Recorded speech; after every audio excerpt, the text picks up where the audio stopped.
What's up guys, welcome to Monchkinz Gaming, where we take your gaming to the next level. This is Monchkinz logging in to bring you another Dissidia Final Fantasy Opera Omnia video, and welcome back to my monthly series, Should You Start Playing Opera Omnia?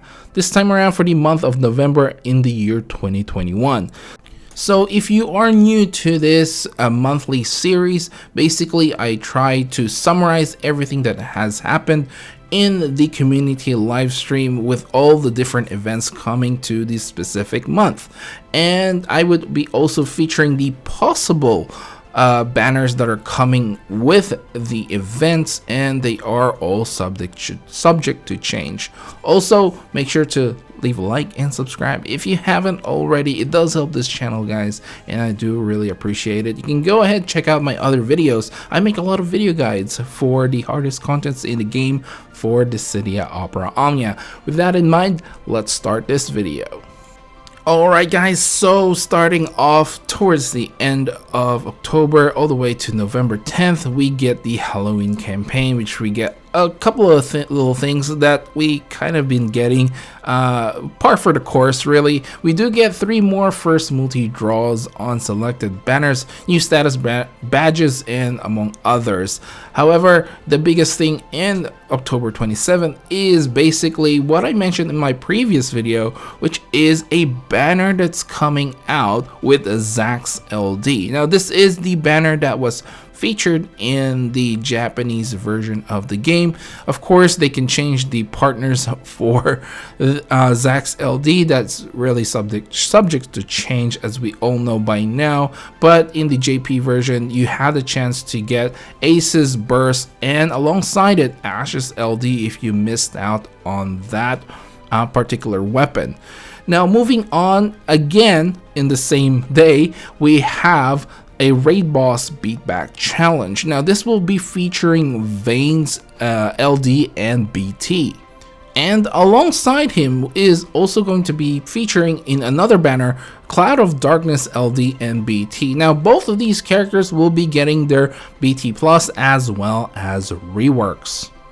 Now, between these two banners, for me personally, I BT plus Cloud of Darkness. I did get Vayne's burst weapon in my JP account. However, I never really used him, but I'm sure there's a lot of other people who ended up using Vayne in certain events, but in just my own experience, I never really used him outside of his own event, and even then I tried to kind of cheese most of the time anyway in JP, but yeah, he is still a pretty solid character, and I'm sure there's a lot of people who will be BT plussing Vayne because of his ability to continuously have a lot of returns, basically. Now, alongside this, once again, there's a lot of things happening on October 27th, is the Crystal Awakening for both Edgar and King. Now, there aren't exactly the best characters at the moment. However, we also get like a divine boosted in Divine Alexander.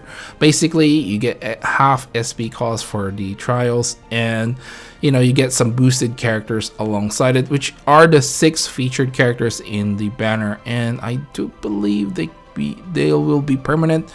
Don't quote me on that, but let's move on to November 1st, which we get our first event in the month of October, technically, Illusionary Lighthouse. This will be featuring Kate Sit's rework alongside with his LD, and you get a chance to get Vayne's Burst, and also getting a chance for Gabron's LD on this banner. Now, Gabronth is still a pretty solid character. I still use him for my calls. Basically, if you're pulling for Gabronth, you're pulling for a call ability. His call ability is really solid. Kate Sit is a pretty solid character as well. But moving on to November 3rd, we get our first new character event in a long time, which is going to be Shulk. Shulk is from Final Fantasy Dirge of Cerberus, I believe, and I never really played that game, so yeah. Shulk is, well, she's alright. The banner with her includes Vayne and Fujin, but this banner for me, I never really used Shulk. I actually maxed her out. Outside of her own event, I never really found much use of her. She does get her level 9 C90 level 90 stuff earlier on in the next era.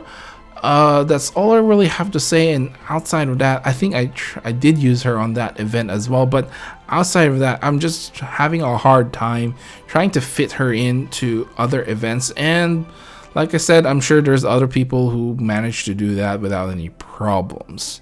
Now, moving on to the 8th of November all the way to the 22nd, we get a new event called Queen of Charm. This is going to be a co-op event, and there will be 2 banners for this one. Garland will be getting a banner here with his LD and BT. He will be also getting a BT plus. Now, the other banner, which will feature Lon and Rain's rework and their LD and BT as well.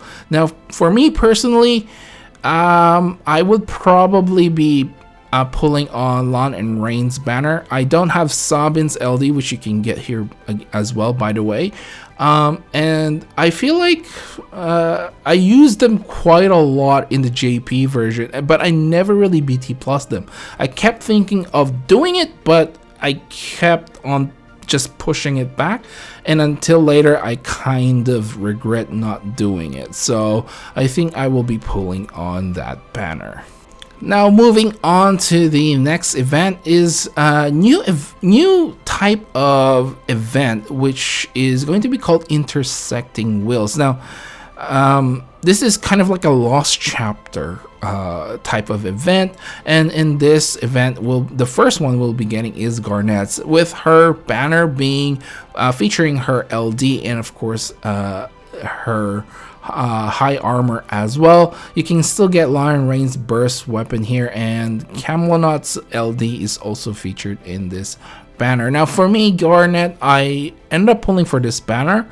I did try to use her as much as I can. There are events that I use her here and there, but yeah, she's a pretty solid character. Brave recovery is really nice as well, and she's got that longevity as well.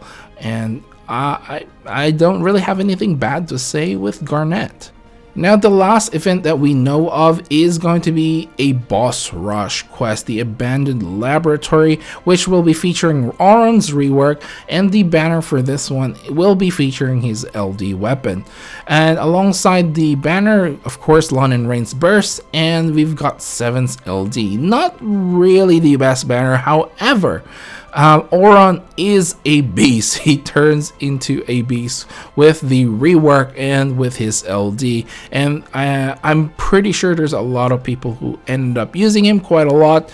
And for me personally, I did use him from time to time. I just wasn't the type of person that kept using the same characters, apart from obviously Setzer and Vaughn for quite a while, and Cloud of Darkness as well.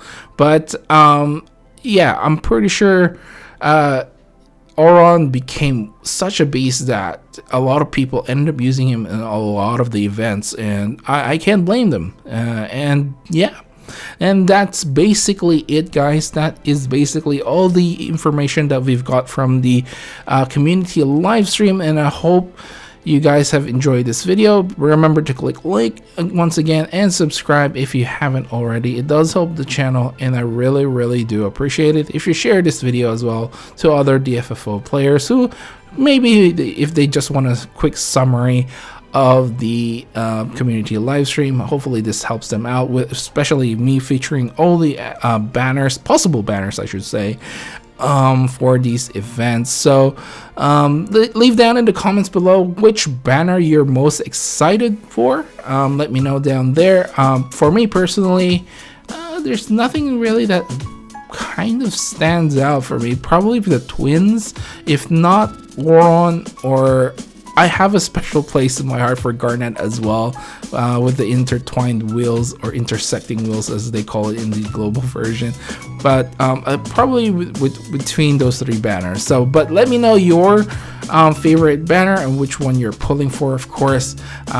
This is, oh, before I forget, follow me on Facebook and on Twitter at Monchkinz Gaming. This is Monchkinz logging off. Thank you very much for watching, and I'll see you guys in the next level.